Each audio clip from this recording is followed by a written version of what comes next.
السلام علیکم ورحمۃ اللہ وبرکاتہ۔ السلام علیکم ورحمۃ اللہ وبرکاتہ۔ نحمده ونصلی علی رسولہ الکریم، اما بعد فاعوذ باللہ من الشیطان الرجیم، بسم اللہ الرحمن الرحیم۔ رب اشرح لی صدری ویسر لی امری واحلل عقدۃ من لسانی یفقہوا قولی۔ أعوذ بالله من الشيطان الرجيم. مثل الذين ينفقون أموالهم في سبيل الله كمثل حبة أنبتت 7 سنابل في كل سنبلة 100 حبة والله يضاعف لمن يشاء والله واسع عليم. مثل الذين ينفقون أموالهم في سبيل الله كمثل حبة أنبتت سبع سنابل في كل سنبلة 100 حبة والله يضاعف لمن يشاء والله واسع عليم۔ ان لوگوں کی مثال جو اپنے مال اللہ کے راستے میں خرچ کرتے ہیں ایک دانے کی مثال کی طرح ہے جس نے 7 خوشے اگائے، ہر خوشے میں 100 دانے ہیں، اور اللہ جس کے لیے چاہتا ہے بڑھا دیتا ہے، اور اللہ وسعت والا سب کچھ جاننے والا ہے۔ اس آیت میں فی سبیل اللہ مال خرچ کرنے کی ترغیب دی جا رہی ہے۔ مال انسان کی مرغوبات میں سے ہے۔ اللہ تعالیٰ نے انسان کے اندر مال کی محبت رکھی ہے تاکہ وہ اس محبوب چیز کو اللہ کے راستے میں خرچ کر کے آخرت میں اعلیٰ درجات حاصل کر سکے، اللہ عز و جل کا قرب حاصل کر سکے۔ اگر مال سے محبت نہ ہوتی تو درجات کی بلندی بھی نہ ہوتی، لیکن چونکہ انسان مال کی محبت میں شدید ہے، جیسا کہ فرمایا وَإِنَّهُ لِحُبِّ الْخَيْرِ لَشَدِيدٌ، تو پھر جتنی یہ محبت زیادہ ہوگی اتنا ہی اسے اللہ کے راستے میں خرچ کرنے کا ثواب بھی زیادہ ہوگا، اور انسان اپنی فطرت کے اعتبار سے مال سے بہت زیادہ محبت رکھتا ہے، جیسا کہ سورۃ الفجر میں فرمایا وَتُحِبُّونَ الْمَالَ حُبًّا جَمًّا۔ مال انسان کی زندگی کی ضروریات پوری کرنے کے لیے بھی بہت ضروری ہے۔ جب وہ اس کا کچھ حصہ خرچ کرتا ہے تو گویا دوسرے لفظوں میں وہ اپنی زندگی کی بعض ضروریات کو قربان کر کے، اپنے بعض عیش و عشرت کو ترک کر کے دوسروں کے لیے اس میں سے حصہ نکالتا ہے۔ تو جس درجے کی قربانی کرتا ہے اسی درجے کے بلند مقامات حاصل کرتا ہے، اور یہ ایک طرح سے انسانی خدمت بھی ہے، اور یہ خدمت دراصل عبادت ہی کی ایک شکل ہے۔ انفاق میں بہت کچھ شامل ہے،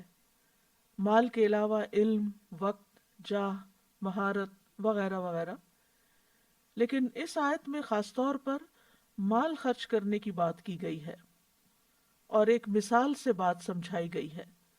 مثال سے عموماً بات سمجھنا آسان ہو جاتا ہے، تو اللہ تعالیٰ فرماتے ہیں مثل الذین ينفقون اموالهم فی سبیل اللہ، مثال ان لوگوں کی جو اپنے مال اللہ کے راستے میں خرچ کرتے ہیں۔ اللہ کے راستے میں خرچ کرنے کا معنی کیا ہے؟ نمبر 1 جہاد میں خرچ کرتے ہیں، نمبر 2 نیکی کے کاموں میں خرچ کرتے ہیں۔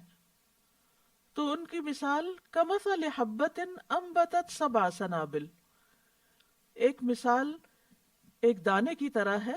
جو 7 بالیاں اگائے، یعنی جب ایک بیج بویا جاتا ہے تو اس سے ایک سٹیم نکلتا ہے، اس کی آگے پھر 7 شاخیں ہو جاتی ہیں، اور پھر ہر شاخ پر 100 دانے لگتے ہیں، تو گویا ایک دانہ 700 دانوں میں تبدیل ہو جاتا ہے، یعنی ایک کے بدلے ایک وہ دیتا ہے اور 700 کسان حاصل کرتا ہے۔ اور صرف اتنا ہی نہیں، بلکہ اگر دل کی پوری آمادگی کے ساتھ خرچ کرتا ہے اور اللہ سبحانہ تعالیٰ سے اجر کی توقع رکھتے ہوئے خرچ کرتا ہے تو فرمایا واللہ یضاعف لمن یشاء، یعنی اللہ تعالیٰ اس کو کئی گنا اور بڑھا دیتا ہے۔ ہر نیکی کا اجر 10 سے 700 گنا تو ہے ہی، لیکن جتنا جتنا جس کے اندر خلوص ہوگا، جتنا اس کے اندر مال کی محبت کے باوجود اس کو خرچ کرنے کا جذبہ ہوگا، تو اس جذبے کے اعتبار سے اس کا اجر بھی بڑھا دیا جائے گا۔ لیکن اگر اس اخلاص میں کمی ہے اور بہت مشکل سے اس نے نکالا ہے اپنے اوپر ایک بوجھ سمجھتے ہوئے اور دل کی کراہت کے ساتھ، یعنی محبت کے ساتھ نہیں تو کراہت کے ساتھ،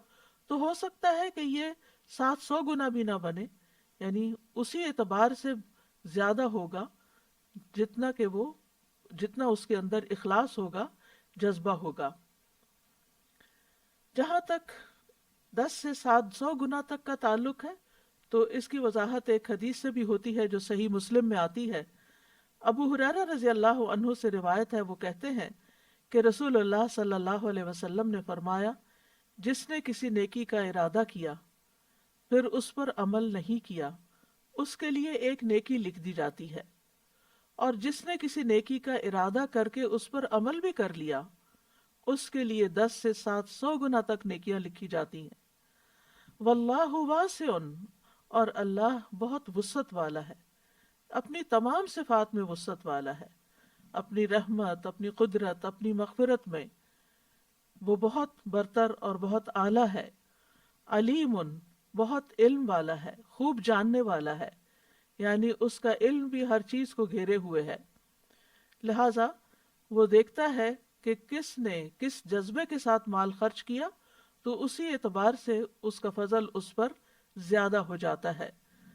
اس لیے یہ دو صفات ایک جگہ پر آئی ہیں۔ تو یہاں چونکہ مال کا ذکر کیا گیا ہے تو مال ہر وہ چیز ہوتی ہے جو انسان کی ملکیت میں ہو، خواہ وہ کوئی حصی چیز ہو جس کی کوئی قیمت ہو،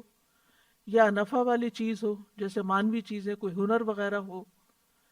حصی چیزوں میں جیسے درہم و دینار ہیں، روپیہ پیسہ ہے، ڈالرز ہیں، گاڑی ہے، گھر ہے، اور اسی طرح جو منافع حاصل ہوتے ہیں وہ تمام چیزیں اس میں شامل ہو جاتی ہیں۔ اور فی سبیل اللہ میں دو چیزوں کا ہونا ضروری ہے، ایک یہ کہ وہ اللہ کے لیے خالص ہو، اور دوسرے یہ کہ وہ اللہ سبحانہ تعالیٰ کی شریعت کے مطابق ہو، اس کی پیروی میں ہو۔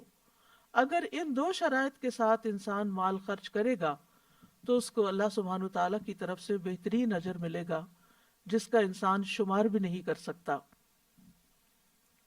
اور خاص طور پر جب انسان اللہ کے راستے میں خرچ کرتا ہے خالصتاً اللہ کی رضا کے لیے، کوئی دکھاوا نہیں، کوئی ریاکاری نہیں، کوئی شہرت کا شوق نہیں، کوئی لوگوں کے اندر مشہور ہونے کا جذبہ نہیں، اور پھر یہ کہ طریقہ بھی درست ہو، تو پھر اللہ سبحانہ تعالیٰ ایسے خرچ کرنے کو اپنے ذمہ قرض کے طور پر لیتا ہے۔ اسی لیے سورۃ البقرہ میں ہی اللہ تعالیٰ فرماتے ہیں من ذا الذی یقرض اللہ قرضا حسنا فیضاعفہ لہ اضعافا کثیرہ واللہ یقبض ویبسط والیہ ترجعون۔ کون ہے وہ جو اللہ کو قرض دے، اچھا قرض یعنی خوبصورتی کے ساتھ دے اور اچھی چیز دے، پس وہ اسے اس کے لیے بہت زیادہ گنا بڑھا دے، اور اللہ بند کرتا ہے اور کھولتا ہے اور تم اسی کی طرف لوٹائے جاؤ گے۔ یعنی اللہ سبحانہ تعالیٰ ایسے صدقے کو اتنی عزت دیتا ہے کہ وہ اس کو اپنے ذمے قرض کے طور پر لیتا ہے، کیونکہ قرض ایسی چیز ہوتی ہے جس کا لوٹانا لازم ہوتا ہے، یعنی اللہ سبحانہ تعالیٰ پھر اس کا بہترین اجر اس کو کئی گنا زیادہ دے گا۔ فَيُضَاعِفَهُ لَهُ أَضْعَافًا كَثِيرًا، وہ اس کو اس کے لیے بہت زیادہ گنا بڑھا دے گا۔ جہاں تک مال خرچ کرنے کا تعلق ہے تو قرآن مجید کی متعدد آیات سے پتہ چلتا ہے کہ اللہ سبحانہ تعالیٰ بندوں کو اس پر ابھارتے ہیں اور خرچ کرنے کا شوق دلاتے ہیں۔ سورۃ ابراہیم میں اللہ تعالیٰ فرماتے ہیں قُلْ لِعِبَادِيَ الَّذِينَ آمَنُوا يُقِيمُوا الصَّلَاةَ وَيُنْفِقُوا مِمَّا رَزَقْنَاهُمْ سِرًّا وَعَلَانِيَةً من قبل ان یأتی یوم لا بیع فیہ ولا خلال، میرے بندوں سے جو ایمان لائے ہیں کہہ دیجئے کہ وہ نماز قائم کریں اور اس میں سے جو ہم نے انہیں دیا ہے پوشیدہ اور ظاہر خرچ کریں، اس سے پہلے کہ وہ دن آ جائے جس میں نہ کوئی خرید و فروخت ہوگی اور نہ کوئی دوستی کام آئے گی۔ پھر اسی طرح اللہ ہی کے دیے ہوئے مال میں سے خرچ کرنا دراصل اللہ سبحانہ تعالیٰ کے ساتھ تجارت کرنا ہے، جس کا کئی گنا منافع زیادہ ملے گا۔ اسی لیے اللہ تعالیٰ سورۃ التوبہ میں فرماتے ہیں ان اللہ اشتری من المؤمنین انفسهم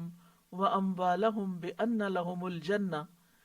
بے شک اللہ نے مومنوں سے ان کی جانیں اور ان کے مال خرید لیے ہیں،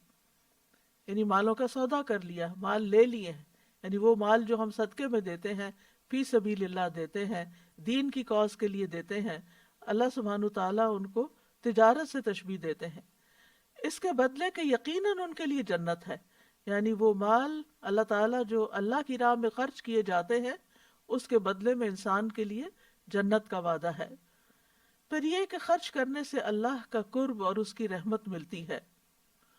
سورۃ التوبہ میں ہی فرمایا وَمِنَ الْأَعْرَابِ مَن يُؤْمِنُ بِاللَّهِ وَالْيَوْمِ الْآخِرِ وَيَتَّخِذُ مَا يُنْفِقُ قُرُبَاتٍ عِندَ اللَّهِ وَصَلَوَاتِ الرَّسُولِ أَلَا إِنَّهَا قُرْبَةٌ لَهُمْ سَيُدْخِلُهُمُ اللَّهُ فِي رَحْمَتِهِ إِنَّ اللَّهَ غَفُورٌ رَحِيمٌ۔ اور بدویوں میں سے کچھ وہ ہیں جو اللہ اور یوم آخرت پر ایمان رکھتے ہیں، اور جو کچھ خرچ کرتے ہیں اسے اللہ کے ہاں قربتوں اور رسول کی دعاؤں کا ذریعہ سمجھتے ہیں، سن لو بے شک وہ ان کے لیے قرب کا ذریعہ ہیں، یعنی اللہ تعالیٰ یقین دہانی کراتے ہیں کہ ایسا مال جو انسان اللہ کا قرب پانے کے لیے خرچ کرتا ہے تو جواب میں بدلے میں یقیناً اسے اللہ کا قرب حاصل ہوتا ہے۔ ان قریب اللہ انہیں اپنی رحمت میں داخل کرے گا، یعنی آخرت میں جنت کا وعدہ بھی ہے، بے شک اللہ بے حد بخشنے والا نہایت رحم فرمانے والا ہے۔ پھر اسی طرح آخرت کے علاوہ دنیا میں بھی اور پھر آخرت میں بھی مال کا خرچ کرنا خوف اور غم سے نجات کا ذریعہ ہے۔ سورۃ البقرہ میں اللہ تعالیٰ فرماتے ہیں الذین ينفقون اموالهم باللیل والنہار سرا وعلانیۃ فلہم اجرہم عند ربہم ولا خوف علیہم ولا ہم یحزنون۔ وہ لوگ جو اپنے مال رات اور دن چھپے اور کھلے خرچ کرتے ہیں، یعنی رات کو بھی اور دن کو بھی جب ضرورت پڑے، اور ضرورت نہ بھی ہو تو خود ضرورت مندوں کو ڈھونڈتے ہیں، اور ان پر احسان نہیں کرتے بلکہ اپنے آپ پر ہی احسان کرتے ہوئے اللہ کے راستے میں خرچ کرتے ہیں، سو ان کے لیے ان کا اجر ان کے رب کے پاس ہے، یعنی محفوظ ہے۔ رب سے بڑھ کر کسی کی امانت کی حفاظت کرنے والا کون ہو سکتا ہے؟ ان پر نہ کوئی خوف ہے اور نہ وہ غمگین ہوں گے۔ پھر اسی طرح اللہ تعالیٰ نے ایک اور جگہ پر سورۃ سبا میں مال خرچ کرنے کے بہترین نعم البدل کا وعدہ کیا وَمَا أَنفَقْتُم مِّن شَيْءٍ فَهُوَ يُخْلِفُهُ وَهُوَ خَيْرُ الرَّازِقِينَ، اور تم جو بھی چیز خرچ کرتے ہو تو وہ اس کی جگہ اور دے دیتا ہے، اور وہ سب رزق دینے والوں سے بہتر ہے۔ یعنی انسان کبھی بھی خرچ کرتے ہوئے دل چھوٹا نہ کرے کہ یہ چیز مجھ سے جدا ہو جائے گی، نہیں، اس سے بہتر چیز آپ کو ملے گی۔ اب دیکھیے کہ یہ جو دینے کا اصول ہے یہ پوری کائنات کے اندر آپ کو نظر آئے گا۔ سورج دیتا ہے کیا؟ دھوپ، روشنی، گرمی، چاند دیتا ہے روشنی، پھر اسی طرح درخت دیتے ہیں یا آکسیجن یا پھل پھول، پھر اسی طرح بادل دیتے ہیں، سمندر اپنا پانی لینے دیتا ہے، ہوائیں بادلوں کو اٹھا کر ایک جگہ سے دوسری جگہ لے جاتی ہیں فائدہ پہنچانے کے لیے۔ تو یہ جو دینے کا اصول ہے یہ ساری کائنات کے اندر ہے، اور جو بھی دیتا ہے وہ اس سے بہتر پاتا ہے۔ اور اس طرح انسان نہ صرف یہ کہ دنیا میں بلکہ مرنے کے بعد، یعنی اپنی زندگی میں، بلکہ مرنے کے بعد بھی اس کا فائدہ دوسروں کو پہنچاتا رہتا ہے۔ تو دینے والے لوگ اللہ کے محبوب ہوتے ہیں، اور اللہ سبحانہ وتعالیٰ ان سے اچھے بدلے کا وعدہ کرتا ہے، اور اللہ کے راستے میں خرچ کرنے پر انسان کو پورا پورا واپس بھی مل جاتا ہے۔ تو اگر انسان کائنات کے ساتھ ہم آہنگی اختیار نہیں کرتا، یعنی دینے والا نہیں بنتا، تو پھر محروم رہ جاتا ہے، پھر پریشانیاں اس کو گھیر لیتی ہیں۔ جو دوسروں کے دکھ درد میں کام آتا ہے، اللہ سبحانہ وتعالی اس کو بھی اسی طرح تکلیفوں اور دکھوں اور دردوں سے نجات عطا کرتے ہیں۔ فرمایا وَمَا تُنْفِقُوا مِنْ شَيْءٍ فِي سَبِيلِ اللَّهِ يُوَفَّى إِلَيْكُمْ وَأَنْتُمْ لَا تُظْلَمُونَ، اور جو چیز بھی تم اللہ کے راستے میں خرچ کرو گے وہ تمہاری طرف پوری لوٹا دی جائے گی، یعنی اللہ تعالیٰ کو تو اس کی ضرورت نہیں ہے، وہ تو اپنے پاس نہیں رکھے گا۔ اور آپ دیکھیے کہ جس پر یہ یقین ہو کہ وہ ہماری امانت واپس کرے گا اور لازماً واپس کرے گا، تو اس کو آپ خوشی سے دیتے ہیں، خوشی سے اس کے پاس رکھواتے ہیں۔ یہ جو ہم خرچ کر رہے ہوتے ہیں یہ ہمارے ہاتھ سے ضائع نہیں ہو رہا ہوتا، یہ ہمارے اپنے ہی لیے کہیں اور جمع ہو رہا ہوتا ہے۔ ایک وہ مال ہوتا ہے جسے ہم دنیا کے بینک میں جمع کراتے ہیں، اور ایک وہ ہوتا ہے جس کو ہم آخرت بینک میں یا اللہ کے پاس جمع کرواتے ہیں۔ دنیا میں بہت دفعہ ایسا بھی ہوتا ہے کہ جمع کروانے کے بعد نکالنے کی مہلت ہی نہیں آتی کہ انسان اس دنیا سے ہی چل بستا ہے،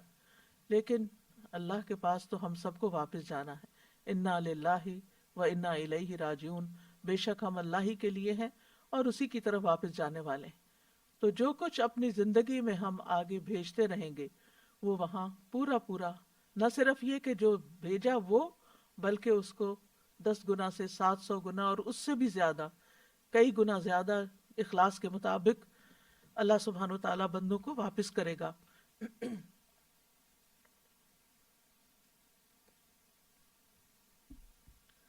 اور اس کے ساتھ ساتھ نہ صرف یہ کہ اجر ملے گا، بلکہ اس کے علاوہ عذاب علیم سے نجات بھی ملے گی۔ اللہ تعالیٰ فرماتے ہیں یا ایہا الذین آمنوا هل ادلکم علی تجارت تنجیکم من عذاب علیم تؤمنون باللہ ورسولہ وتجاہدون فی سبیل اللہ باموالکم وانفسکم ذالکم خیر لکم ان کنتم تعلمون۔ اے لوگو جو ایمان لائے ہو، کیا میں تمہاری ایسی تجارت کی طرف رہنمائی نہ کروں جو تمہیں دردناک عذاب سے بچا لے؟ تم اللہ اور اس کے رسول پر ایمان لاؤ اور اپنے مالوں اور جانوں کے ساتھ اللہ کی راہ میں جہاد کرو، یہ تمہارے لیے بہتر ہے اگر تم جانتے ہو۔ تو یہاں بھی مال خرچ کرنے کی بات ہے، جس کا صلہ نتیجہ کیا بتایا گیا کہ تمہیں عذاب علیم سے نجات ملے گی۔ مال کا خرچ کرنا گناہوں کی معافی کا ذریعہ بھی ہے۔ فرمایا ان تقرضوا اللہ قرضا حسنا یضاعفہ لکم ویغفر لکم واللہ شکور حلیم، اگر تم اللہ کو قرض دو گے اچھا قرض تو وہ اسے تمہارے لیے کئی گنا زیادہ کر دے گا اور تمہیں بخش دے گا، اور اللہ بڑا قدردان بے حد بردبار ہے۔ پھر اسی طرح ایک اور جگہ پر فرمایا فالذین آمنوا منکم وانفقوا لہم اجر کبیر، کہ جو لوگ تم میں سے ایمان لائے اور انہوں نے خرچ کیا ان کے لیے اجر کبیر ہے، یعنی بہت بڑا خرچ ہے، بہت بڑا اجر ہے۔ پھر اسی طرح یہ خرچ کرنا جنت میں داخلے کا ذریعہ ہے۔ فرمایا وسارعوا الی مغفرۃ من ربکم وجنۃ عرضها السماوات والارض اعدت للمتقین الذین ينفقون فی السراء والضراء والکاظمین الغیظ والعافین عن الناس واللہ یحب المحسنین،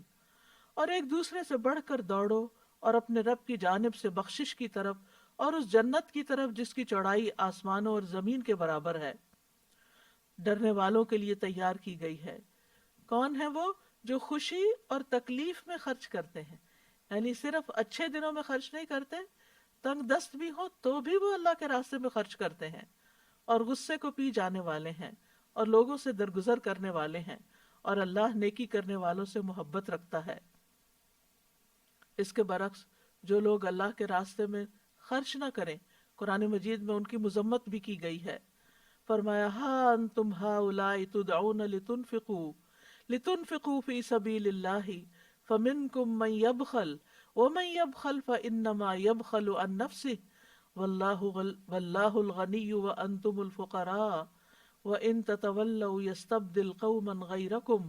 ثُمَّ لَا يَكُونُوا أَمْثَالَكُمْ۔ سنو، تم وہ لوگ ہو کہ تم بلائے جاتے ہو تاکہ اللہ کی راہ میں خرچ کرو، تو تم میں سے کچھ وہ ہیں جو بخل کرتے ہیں، اور جو بخل کرتا ہے وہ در حقیقت اپنے آپ ہی سے بخل کرتا ہے، اور اللہ بے پرواہ ہے اور تم ہی محتاج ہو، اور اگر تم پھر جاؤ گے تو وہ تمہاری جگہ تمہارے سوا اور لوگوں کو لے آئے گا، پھر وہ تمہاری طرح نہیں ہوں گے۔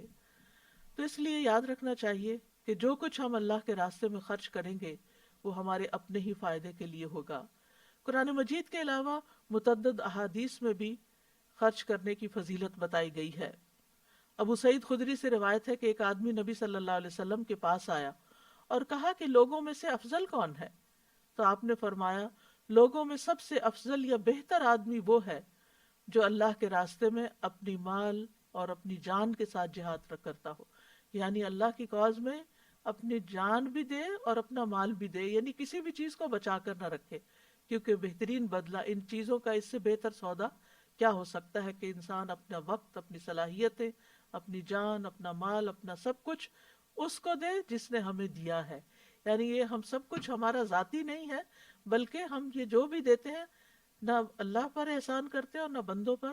کیونکہ اللہ سبحانہ تعالیٰ نے ہمیں دیا ہے، اس نے دیا ہے اور کسی کے ذریعے ہمیں دیا ہے اور اس دنیا میں ہی دیا ہے۔ تو پھر اگر ہم کسی پر خرچ کرتے ہیں یا اللہ کی رضا کے لیے خرچ کرتے ہیں تو دراصل اپنا ہی بھلا کرتے ہیں۔ پھر اسی طرح اللہ تعالیٰ خرچ کرنے والوں پر کس طرح خرچ کرتے ہیں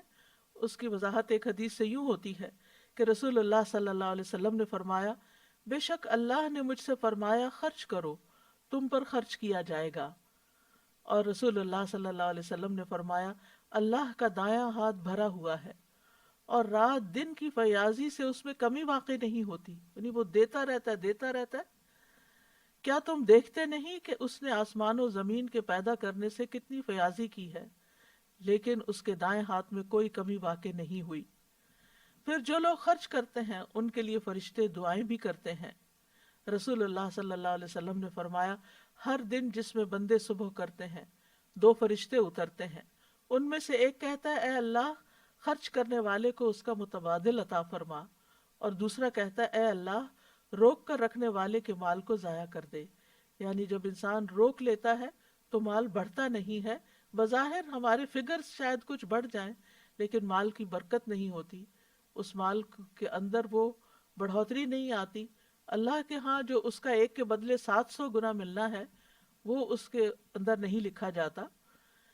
لہذا خیر ہے اس میں کہ انسان خرچ کرتا رہے، اور خرچ نہ کرنے میں شر ہے۔ ابو امامہ کہتے ہیں کہ رسول اللہ صلی اللہ علیہ وسلم نے فرمایا، اے ابن آدم بے شک ضرورت سے زیادہ مال خرچ کر دینا تمہارے لیے بہتر ہے، اگر تم اس کو روک لو گے تو تمہارے لیے برا ہوگا، اور گزر بسر جتنا مال رکھنے پر تمہیں کوئی ملامت نہیں، اور دینے کی ابتدا اپنے اہل و عیال سے کرو،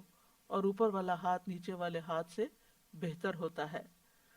اور جتنا زیادہ مال ہو اتنا ہی انسان کو اللہ کے راستے میں زیادہ خرچ کرنا چاہیے۔ رسول اللہ صلی اللہ علیہ وسلم نے فرمایا، جو لوگ دنیا میں زیادہ مالدار ہیں قیامت کے دن وہی خسارے میں ہوں گے، سوائے اس کے جسے اللہ نے مال دیا ہو اور وہ اسے اپنے دائیں بائیں، اپنے آگے اور پیچھے خرچ کرے اور اسے بھلائی کے کاموں میں لگائے۔ اور خرچ کرتے ہوئے مفلسی سے نہیں ڈرنا چاہیے۔ بلال بن رباح کہتے ہیں کہ رسول اللہ صلی اللہ علیہ وسلم نے فرمایا، اے بلال خرچ کیا کرو اور عرش والے کی جانب سے مفلسی سے نہ ڈرا کرو، یعنی سارے خزانوں کا مالک تو اللہ ہے، لہٰذا اگر تم دو گے تو وہ تمہیں اور دیتا جائے گا۔ اور جب تک انسان دیتا رہتا ہے انسان کے پاس نعمتیں باقی رہتی ہیں، اور جب انسان دوسروں کو دینا بند کر دیتا ہے تو اللہ سبحانہ تعالیٰ اس سے وہ نعمتیں کسی اور کی طرف منتقل کر دیتا ہے۔ عبداللہ بن عمر فرماتے ہیں کہ رسول اللہ صلی اللہ علیہ وسلم نے فرمایا، اللہ تعالیٰ کے پاس لوگوں کے لیے نعمتیں ہیں، وہ انہیں ان کے پاس اس وقت تک باقی اور ثابت رکھتا ہے جب تک کہ وہ مسلمانوں کی حاجات پوری کرنے میں لگے رہتے ہیں اور ان سے تنگ نہیں ہوتے، اور جب وہ ان سے تنگ ہو جاتے ہیں تو وہ انہیں دوسرے لوگوں کی طرف منتقل کر دیتا ہے۔ یعنی بعض اوقات کوئی شخص بار بار ہم سے مانگے تو ہم اریٹیٹ ہونے لگتے ہیں اور ہم تنگ ہونے لگتے ہیں کہ اس نے تو روز کا کام بنا لیا ہے، اور مختلف طریقوں سے بعض اوقات ڈانٹ ڈپٹ بھی کر لیتے ہیں یا احسان جتا دیتے ہیں یا اس کو کوئی نصیحتیں کرنا شروع کر دیتے ہیں۔ تو ایسے میں پھر انسان کو خیر منانی چاہیے کہ وہ جو اس کے پاس ہے وہ اس کے لیے کتنا فائدہ مند ہوگا، کیونکہ مال خرچ کرنے سے نہ صرف یہ کہ انسان کو مزید مال ملتا ہے یا مزید نعمتیں ملتی ہیں، بلکہ انسان سے بہت سے شر بھی ٹلتے ہیں، مثلا بیماریوں سے حفاظت ملتی ہے۔ رسول اللہ صلی اللہ علیہ وسلم نے فرمایا اپنے مریضوں کا علاج صدقے کے ذریعے کیا کرو۔ ابن شقیق کہتے ہیں کہ میں نے عبداللہ بن مبارک کو اس وقت کہتے ہوئے سنا جب ان کے پاس ایک آدمی آیا اور اس نے ان سے اپنے گھٹنے میں نکلنے والے ایک زخم کے بارے میں پوچھا کہ اس زخم کو 7 سال ہو چکے ہیں اور بہت سے علاج بھی کروائے ہیں، طبیبوں سے بھی پوچھا ہے لیکن اسے کوئی فائدہ نہیں ہوا۔ تو عبداللہ بن مبارک نے کہا جاؤ ایسی جگہ جا کر کنواں کھدواؤ جہاں پانی کی ضرورت ہو، مجھے امید ہے کہ جب وہاں سے چشمہ پھوٹے گا تو تمہارا یہ خون رسنا بند ہو جائے گا۔ جب اس شخص نے ایسا کیا تو وہ صحت یاب ہو گیا۔ اسی طرح بہت سی مشکلات سے نجات ملتی ہے۔ حارث اشعری کہتے ہیں کہ اللہ کے نبی صلی اللہ علیہ وسلم نے فرمایا بے شک اللہ عز و جل نے یحییٰ بن زکریہ علیہ السلام کو 5 باتوں کے متعلق حکم دیا کہ ان پر خود بھی عمل کریں اور بنی اسرائیل کو بھی ان پر عمل کرنے کے لیے کہیں۔ ان میں سے ایک یہ ہے کہ میں تمہیں صدقہ کرنے کا حکم دیتا ہوں، کیونکہ اس کی مثال جسے دشمن نے قید کر کے اس کے ہاتھ گردن سے باندھ دیے ہوں اور پھر اسے قتل کرنے کے لیے لے چلیں اور وہ ان سے کہیں کہ کیا تم میری جان کا فدیہ وصول کرنے کے لیے تیار ہو، پھر وہ تھوڑے اور زیادہ کے ذریعے جس طرح بھی بن پڑے اپنی جان کا فدیہ پیش کرنے لگے یہاں تک کہ اپنے آپ کو چھڑا لے۔ یعنی انسان بڑی سے بڑی مشکل میں گھر جائے، اس کی جان کو بھی خطرہ لاحق ہو جائے، تو صدقے سے ان بیماریوں اور ان مصیبتوں کا بھی علاج کیا جا سکتا ہے۔ پھر قیامت کے دن باعث ذخیرہ ہوگا اور ایک کے بدلے میں 700 گنا اجر ملے گا۔ نبی صلی اللہ علیہ وسلم نے فرمایا جس نے اللہ کی راہ میں کوئی چیز خرچ کی اس کے لیے 700 گنا لکھا جاتا ہے۔ ابو مسعود کہتے ہیں کہ ایک آدمی نے اللہ کے راستے میں ایک اونٹنی صدقہ کی جس کی ناک میں نکیل بھی پڑی ہوئی تھی، تو رسول اللہ صلی اللہ علیہ وسلم نے فرمایا قیامت کے دن یہ 700 اونٹنیاں لے کر آئے گا جن کی ناک میں نکیل پڑی ہوگی، یعنی اس کا انٹینجیبل بدلہ اس کو وہاں دیا جائے گا۔ پھر اسی طرح یہ ہے کہ گناہوں کی معافی ملتی ہے، گناہ دھل جاتے ہیں۔ جابر کہتے ہیں کہ نبی صلی اللہ علیہ وسلم سے انہوں نے سنا، وہ کعب بن عجرہ سے فرما رہے تھے اے کعب، صدقہ گناہوں کو اس طرح مٹاتا ہے جیسے پانی آگ کو مٹا دیتا ہے۔ سفیان ثوری جب اپنے دروازے پر کسی سائل کو دیکھتے تو ان کا سینہ کھل جاتا، وہ خوش ہو جاتے اور وہ کہتے اس آدمی کو مرحبا، ویلکم، جو میرے گناہ دھونے کے لیے آیا ہے، یعنی مجھ سے لینے کے لیے آیا ہے، خوش ہو کر اس کو دیتے۔ اب سوال یہ پیدا ہوتا ہے کہ خرچ کہاں کیا جائے؟ سب سے پہلے تو یہ کہ انسان ضرورت مند انسانوں پر خرچ کرے، اور خرچ کرنے کی ترتیب کچھ یوں ہے۔ آپ نے فرمایا کہ جب تم میں سے کوئی فقیر ہو جائے تو اسے چاہیے کہ اپنے نفس سے شروع کرے، پہلے اپنے اوپر خرچ کرے، پھر کچھ بچ جائے تو اپنے اہل و عیال پر خرچ کرے، اس میں سے بھی بچ جائے تو اپنے عزیز و اقارب پر خرچ کرے، اس میں سے بھی بچ جائے تو پھر ادھر ادھر خرچ کرے۔ قرآن مجید سے بھی یہ بات ہمیں کچھ یوں پتہ چلتی ہے، يَسْأَلُونَكَ مَاذَا يُنْفِقُونَ قُلْ مَا أَنفَقْتُم مِّنْ خَيْرٍ فَلِلْوَالِدَيْنِ وَالْأَقْرَبِينَ وَالْيَتَامَى وَالْمَسَاكِينِ وَابْنِ السَّبِيلِ وَمَا تَفْعَلُوا مِنْ خَيْرٍ فَإِنَّ اللَّهَ بِهِ عَلِيمٌ۔ وہ آپ سے پوچھتے ہیں کیا چیز خرچ کریں، کہہ دو تم خیر میں سے جو بھی خرچ کرو سو وہ ماں باپ اور زیادہ قرابت والوں اور یتیموں اور مسکینوں اور مسافر کے لیے ہے، اور تم نیکی میں سے جو کچھ بھی خرچ کرو گے تو بے شک اللہ اسے خوب جاننے والا ہے۔ ابو قلابہ نے کہا عیال سے شروع کیا، پھر ابو قلابہ نے کہا اس سے بڑھ کر کس آدمی کا اجر ہوگا جو اپنے چھوٹے بچوں پر ان کی عزت و آبرو بچانے کے لیے خرچ کرتا ہے، یا اللہ ان کو اس کے سبب سے نفع دیتا ہے اور ان کو بے پرواہ کر دیتا ہے۔ پھر اسی طرح یہ ہے کہ ایک اور جگہ پر بھی آتا ہے کہ اے لوگو، نبی صلی اللہ علیہ وسلم نے فرمایا اللہ سے اس کے دیے ہوئے مال کے بدلے اپنے نفسوں کو خرید لو۔ اگر تم میں سے کوئی بخل کر کے اپنا مال لوگوں کو نہ دے تو وہ اپنے آپ سے شروع کرے، اپنی ضروریات پر خرچ کرے، خود پر صدقہ کرے، اللہ کے دیے ہوئے میں سے کھائے اور پہنے۔ پھر اسی طرح اپنے اہل و عیال پر خرچ کرنا بھی فی سبیل اللہ شمار ہوتا ہے۔ کعب بن عجرہ کہتے ہیں کہ نبی صلی اللہ علیہ وسلم کے پاس سے ایک شخص گزرا تو رسول اللہ صلی اللہ علیہ وسلم کے صحابہ نے اسے بہت قوی اور چست پایا۔ انہوں نے عرض کیا، اللہ کے رسول، اگر یہ شخص اللہ کے راستے میں ہوتا، یعنی جہاد کرتا تو بہتر تھا۔ تو آپ نے فرمایا، اگر یہ شخص اپنے چھوٹے بچوں کے لیے بھاگ دوڑ کرنے نکلا ہے تو یہ اللہ کے راستے میں ہے، اگر یہ اپنے بوڑھے بزرگ والدین کے لیے بھاگ دوڑ کرنے نکلا ہے تو یہ اللہ کے راستے میں ہے، اور اگر یہ اپنے نفس کے لیے بھاگ دوڑ کرنے نکلا ہے کہ اسے سوال سے بچائے تو یہ اللہ کے راستے میں ہے، اور اگر یہ دکھاوے اور باہم فخر کی خاطر بھاگ دوڑ کرنے نکلا ہے کہ زیادہ مال کماؤں اور پھر اس کے ذریعے لوگوں پر فخر جتاؤں تو یہ شیطان کے راستے میں ہے۔ یعنی جب تک مال کمانے کی نیت درست ہے، جب تک اس کا یہ عمل عبادت ہے۔ اسی طرح اہل و عیال پر خرچ کرنا افضل خرچ کرنا ہے۔ رسول اللہ صلی اللہ علیہ وسلم نے فرمایا، افضل دینار جو آدمی خرچ کرتا ہے وہ ہے جو اپنے اہل و عیال پر خرچ کرتا ہے، اور وہ دینار جس کو اللہ کے راستے میں اپنے جانور پر خرچ کرتا ہے،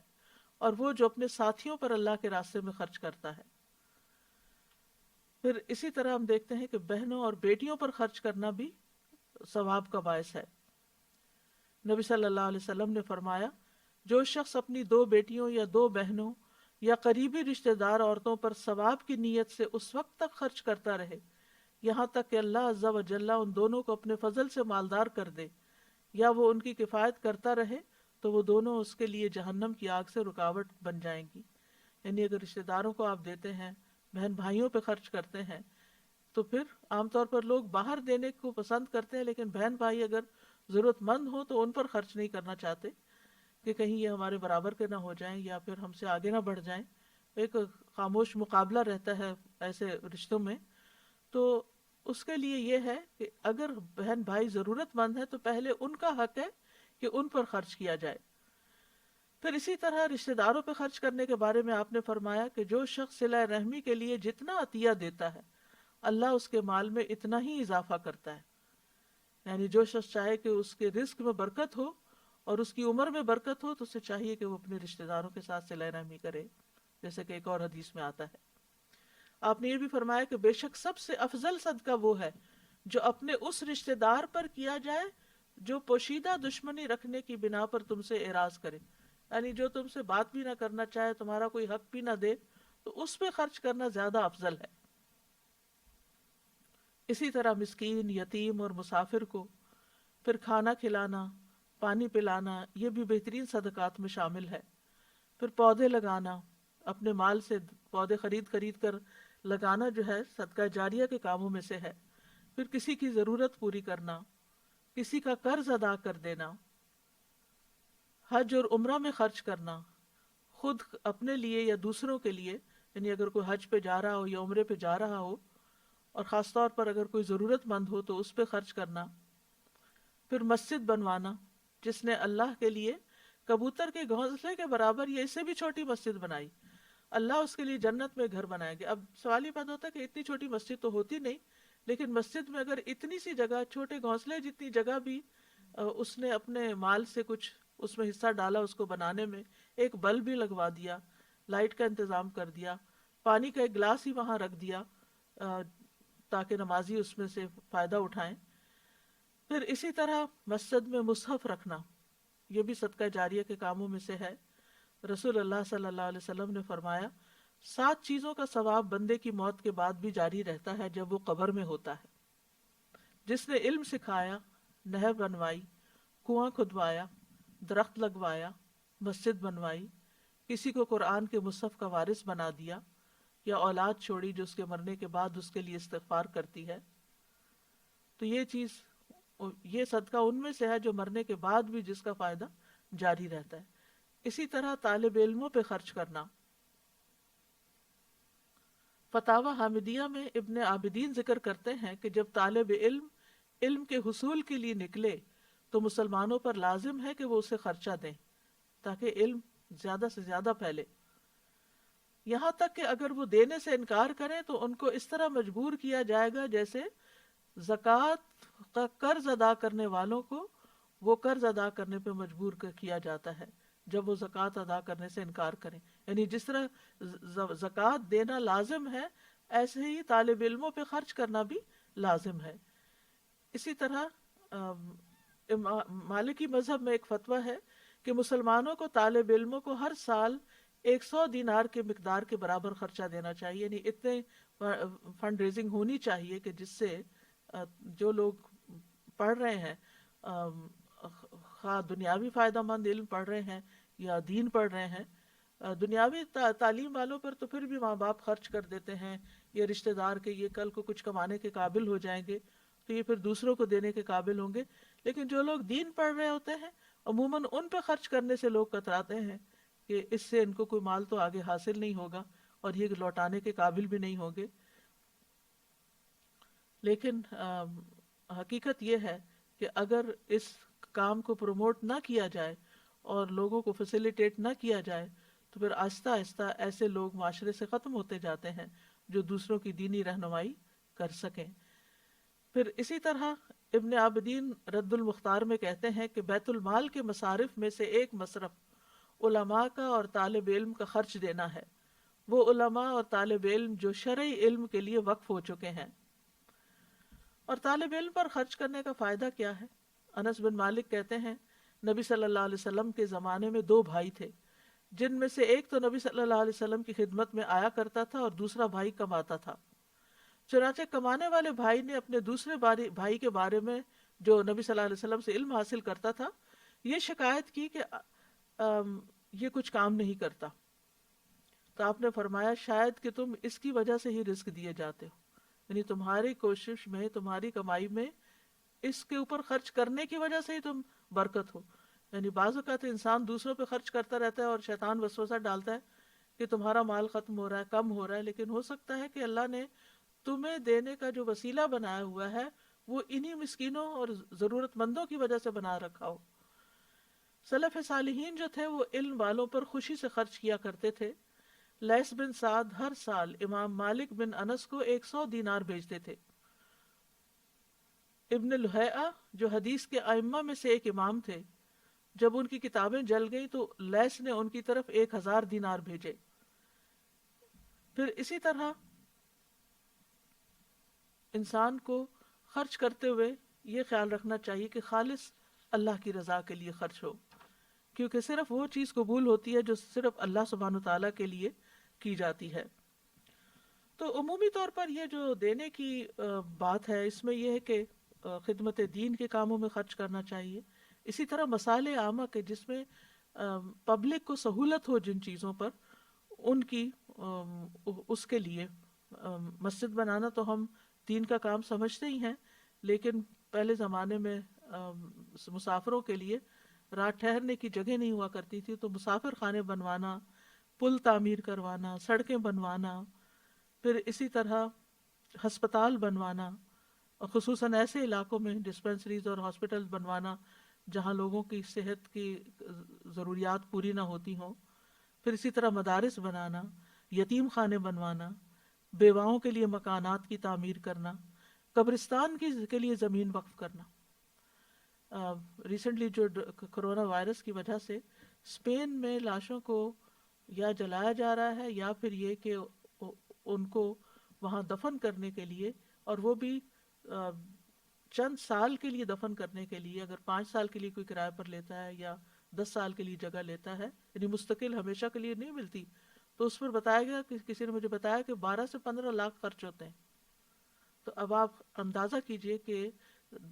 جہاں مسلمانوں نے اپنے لیے زمین لے کر قبرستان نہیں بنائے وہاں اس وقت جبکہ کثرت سے لوگوں کی ڈیتھس ہو رہی ہیں تو دفنانا ایک الگ مسئلہ بن گیا ہے. فلائٹس نہیں جا رہی آ رہی جس کی وجہ سے وہ پہلے تو باڈیز پاکستان بھیج دیا کرتے تھے کہ کوئی بھیجنا سستا تھا بنسبت اس کے کہ وہ لوکلی دفنایا جائے. تو ایسی جگہوں پر جہاں قبرستان کے لیے زمین نہ ہو مسلمانوں کے وہاں مل جل کر پیسے اکٹھے کر کے زمین کا بندوبست کرنا کیونکہ اگر اس میں مردے دفنا دیے جائیں پھر ہر کچھ عرصے کے بعد ان کی ہڈیاں ایک طرف کر کے نئی لاشیں وہاں دفن کی جا سکتی ہیں. جیسے آپ دیکھتے ہیں قبرستان میں،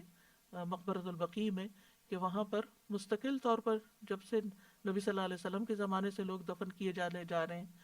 پھر اسی طرح بیمار جانوروں کے علاج پر یا ان کے لیے جگہ بنانا، مغسلہ جیسے مردوں کو نہلانے کی جگہ، پھر اسی طرح درخت لگانے پر لنگر کھولے جا سکتے ہیں، فوڈ بینکس بنائے جا سکتے ہیں، راستے بنائے جا سکتے ہیں جہاں پر لوگوں کو آنے جانے میں تکلیف ہو،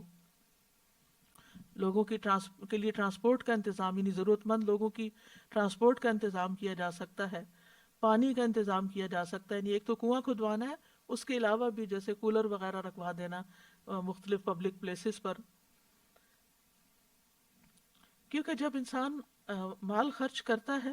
تو دے کر خود اپنا ہی فائدہ کرتا ہے، اپنے لیے بہت سے فائدے حاصل کرتا ہے۔ نہیں دیتا تو وہ ایک چیز ہے، مال دیتا ہے، لیکن اس کو کیا کیا ملتا ہے؟ سب سے پہلی بات تو یہ کہ شرح صدر ہوتا ہے، دل کھل جاتا ہے، راحت قلب نصیب ہوتی ہے، رزق میں اضافہ ہوتا ہے، جن کو دیتا ہے ان کے ساتھ تعلقات اچھے ہو جاتے ہیں، فقر کا علاج ہے۔ کسی نے اپنا واقعہ مجھ سے شیئر کیا تھا کہ ان کے بھائی کے اوپر اچانک اس کا کاروبار ختم ہو گیا اور بہت تھوڑا اس کے پاس باقی رہا، تو اس نے وہ اللہ کے راستے میں دے دیا، اور اس کے بعد جو اس کے اوپر اللہ سبحانہ وتعالیٰ کی رحمتوں کی بارش ہوئی، کیونکہ بعض اوقات تنگ حالات میں انسان سوچتا ہے کہ میرا کیا بنے گا، یہ تو میں اب اپنے لیے رکھ لوں، لیکن اس میں بھی کیونکہ پیچھے ہم پڑھ چکے ہیں آیت کہ تنگی میں اور خوشحالی میں دونوں میں خرچ کرتے ہیں، بالسراء والضراء۔ پھر اسی طرح یہ ہے کہ بخل کا علاج ہے، تکبر کا علاج ہے صدقہ کرنا، کیونکہ عام طور پر جب انسان کے پاس مال زیادہ ہو جاتا ہے وہ تو دوسروں پر فخر جتانے لگتا ہے، بری موت سے بچانے کا ذریعہ ہے، تعلقات میں باہمی محبت کی نشو نما ہوتی ہے، روٹھے ہوئے رشتوں کو منانے کا ذریعہ ہے، بلا اور مصیبتوں کا علاج بھی ہے اور ان کو آنے سے بھی روکتا ہے، بیماریوں کا علاج ہے، تزکیہ نفس ہوتا ہے، اللہ تعالیٰ کا قرب حاصل ہوتا ہے، اللہ تعالیٰ کی محبت نصیب ہوتی ہے، اللہ تعالیٰ کی طرف سے رحمت آتی ہے، ان رحمت اللہ قریب من المحسنین، اللہ کی رحمت محسنین کے قریب ہے۔ پھر اسی طرح قبر میں صدقہ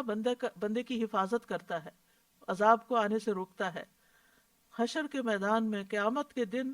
انسان کو قیامت کے ہول سے نجات ملے گی۔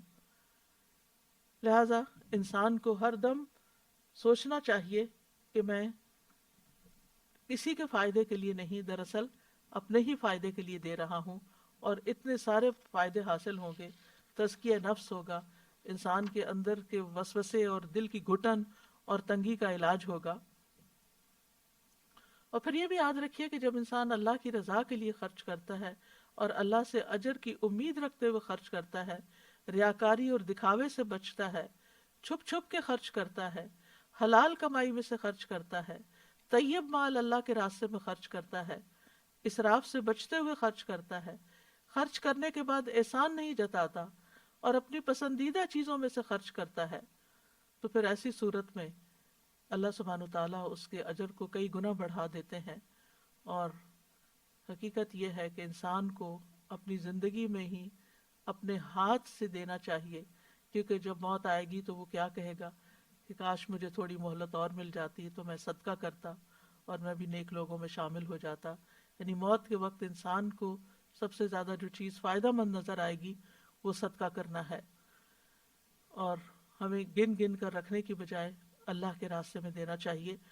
اور یہ بھی یاد رکھیے کہ بعض زمان اور مکان کے اعتبار سے بھی صدقے کا اجر و ثواب بڑھ جاتا ہے،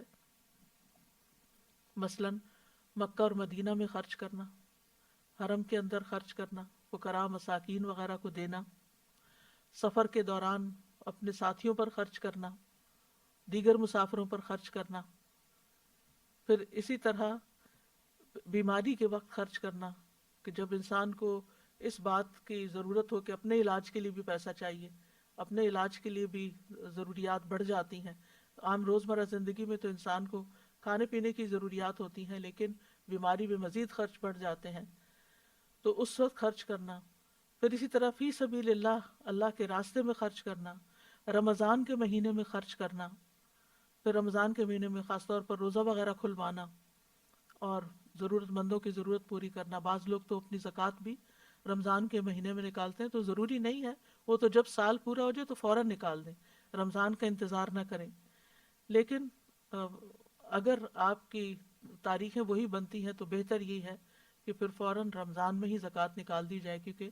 رمضان میں خرچ کرنا غیر رمضان سے افضل ہے. پھر عشرہ ذی الحجہ میں خرچ کرنا،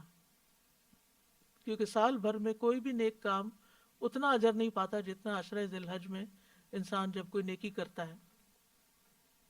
پھر اسی طرح اگر کوئی حج پہ جا رہا ہو تو وہ فی سبیل اللہ ہوتا ہے، اس پر خرچ کرنا. اسی طرح عید کے دنوں میں خرچ کرنا، بھوک کے دن کھانا کھلانا، اگر کوئی بیمار ہے تو اس کے علاج کے لیے خرچ دینا. اور اس کے لیے انسان کو ضرورت مندوں کو تلاش کرنا چاہیے. گویا دوسرے لفظوں میں انسان کا ایک مزاج ہی بن جائے کہ وہ اس کو دیتے ہی رہنا ہے، دینے والا بننا ہے. اور پھر جو شخص دیتا رہتا ہے اس کا صدقہ صرف اس کی زندگی میں ہی فائدہ نہیں دیتا، بلکہ اس کی موت کے بعد بھی جب تک وہ باقی رہتا ہے اس کا اثر. مثلا وہ درخت لگاتا ہے تو اس کی موت کے بعد بھی جب تک اس درخت سے لوگ فائدہ اٹھائیں گے، سائے پہ اس کے بیٹھیں گے، اس کے سائے کے نیچے بیٹھیں گے، اس کے پھل کھائیں گے، اس کے آکسیجن لیں گے اس سے، تو اس کے لیے وہ صدقہ جاریہ ہوگا. تو انسان کو بنیادی طور پر اس ساری بات کا جو مقصد ہے وہ یہ ہے کہ نفع دینے والا بننا چاہیے، فائدہ دینے والا بننا چاہیے. اور یہ نفع رسانی کا جذبہ جو ہے یہ اعلیٰ ترین جذبہ ہے. اور جس آدمی کے اندر یہ جذبہ ہو وہ صرف اتنا نہیں کہ وہ اپنی زندگی میں ہی کچھ کرتا ہے، بلکہ ایسے کام بھی کرتا ہے کہ جو اس کی موت کے بعد بھی انسانوں کو فائدہ دیتے رہتے ہیں. وہ لانگ ٹرم سوچتا ہے اور وہ صرف اپنے لیے نہیں سوچتا، یا صرف اپنے گھر والوں کے لیے نہیں، اس کا دائرہ وسیع ہوتا ہے. اور پھر یہ اسپرٹ پوری مسلم سوسائٹی کے اندر ہونی چاہیے. اور خاص طور پر اب رمضان کا مہینہ آ رہا ہے، اس میں جتنی مدیں میں نے بتائی ہیں ان میں سے ہر ایک میں تھوڑا تھوڑا خرچ کر سکے تو بہت ہی اچھا ہے موقع کی مناسبت سے. ورنہ یہ ہے کہ الذین ينفقون اموالهم فی سبیل اللہ، وہ لوگ جو اپنے مال اللہ کے راستے میں خرچ کرتے ہیں، یعنی دین کے کاموں میں، دین کے کاز میں. تو اس کے لیے جیسا کہ آپ جانتے ہیں کہ ان دنوں میں مساجد بھی بند ہیں، تو مساجد کی ڈونیشنز کم ہونے کی وجہ سے وہاں کے جو امام ہیں، وہاں کا جو عملہ ہے، وہاں کی جو مینٹیننس ہے، اس کو اس کے لیے اخراجات پورے کرنا مشکل ہو رہا ہے. پھر اسی طرح تعلیم دینی مدارس ہیں تو خصوصی طور پر ان دنوں میں ان کو بھی یاد رکھنے کی ضرورت ہے. اللہ سبحانہ وتعالیٰ خرچ کرنے والوں کو بے پناہ عطا کرے، اور جن کے دل تنگ ہیں اللہ ان کے دلوں کو کھول دے. وآخر دعوانا ان الحمد للہ رب العالمین.